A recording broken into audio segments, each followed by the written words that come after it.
Nandito tayo ngayon sa ating ampalaya. Tayo po ay magtatalbos ng talbos at saka yung murang dahon para ma-save na natin kasi talagang whether we like it or not, it's going to be cold. So para hindi masayang, unahan ko na ang sobrang lamig na paparating. So magtatalbos na po tayo at samahan niyo ako mga kapatid. Ayan po, may mga bunga pa, green na green siya, pero tatalbusan natin. Ito may bunga pa rito. Ayan o, dalawa. Tapos mayroon pang isa doon o. Ito. Ngayon, so, ito ipapakita ko muna ang mga tatalbusan natin. Ayan po. Para mailagay sa freezer at mayroon tayong magagamit sa susunod na winter. Kasi in 2 months winter na.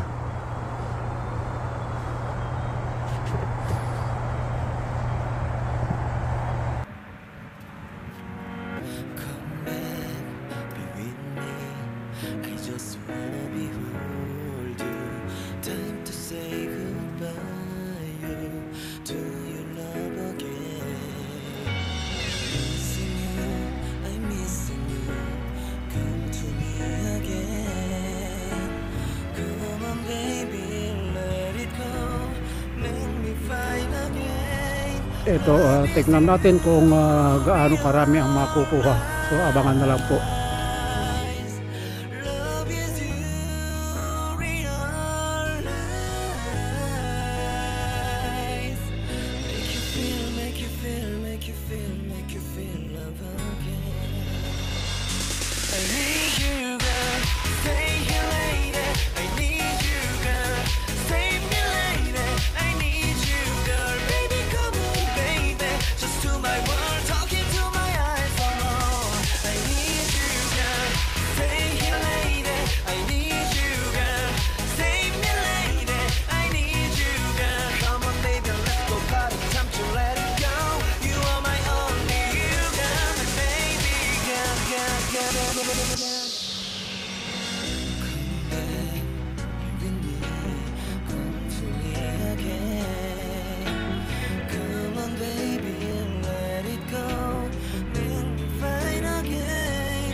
Ando dito ako sa Nubor, sa kabilang bakod ito. Ayan ang bakod. So nasa compound na ako ng kapitbahay.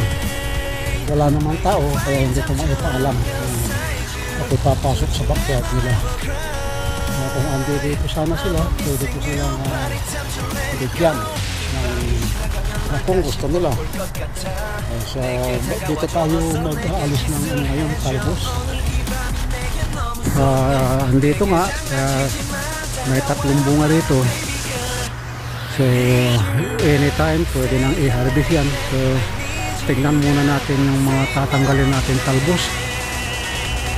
Ayan. Yan oh, may bunga pa oh. Oh nako, mayroon pa rito oh.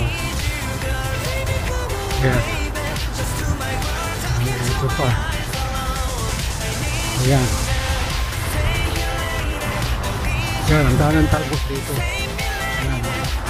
Matatanggalin natin yan. Pero hindi ko muna tatanggalin lahat.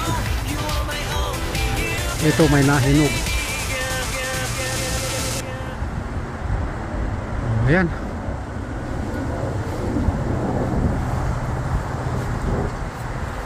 Balik tayo rito, nakakatuwa itong bungang to. Oh.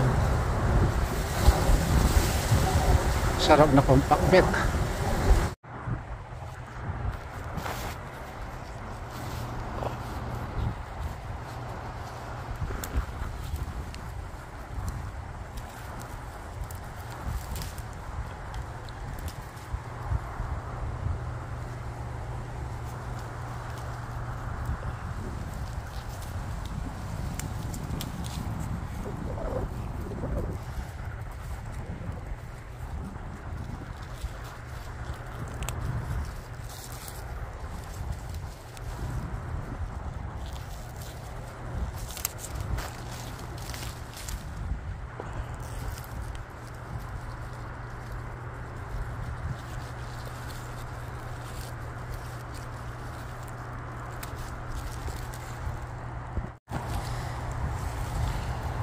So ito yung nakuha natin talbos dito sa kabilang bakod. Ayan. Mahangin. Mahangin na, malamig pa. So tapos na tayong talbos ng bitter gourd. So ito po ang nakuha natin. Ayan po. So ipo-press ko na yan, ilalagay ko na i-blanch ko muna, tapos ilalagay sa freezer para mayroon tayong panggulay sa parating na winter. So yan po, kung nag-enjoy kayo mga kapatid sa ating pinakitang video po na pamimitas ng talbos ng bitter gourd o bitter gourd tops, ay huwag kalilimutang i-like, comment, and subscribe my channel, Leonardo De Gueto. At kung hindi pa kayo updated sa aking channel, ay or bago pa lang kayo sa aking channel, ay huwag kalilimutan i-like, comment, and click na rin ang notification bell para updated po kayo lagi sa susunod kong video. So once again, maraming salamat sa nanonood at saka mga silent viewers natin dyan. So, ano pa inaantay natin? Mag thumbs up na po. Bye-bye!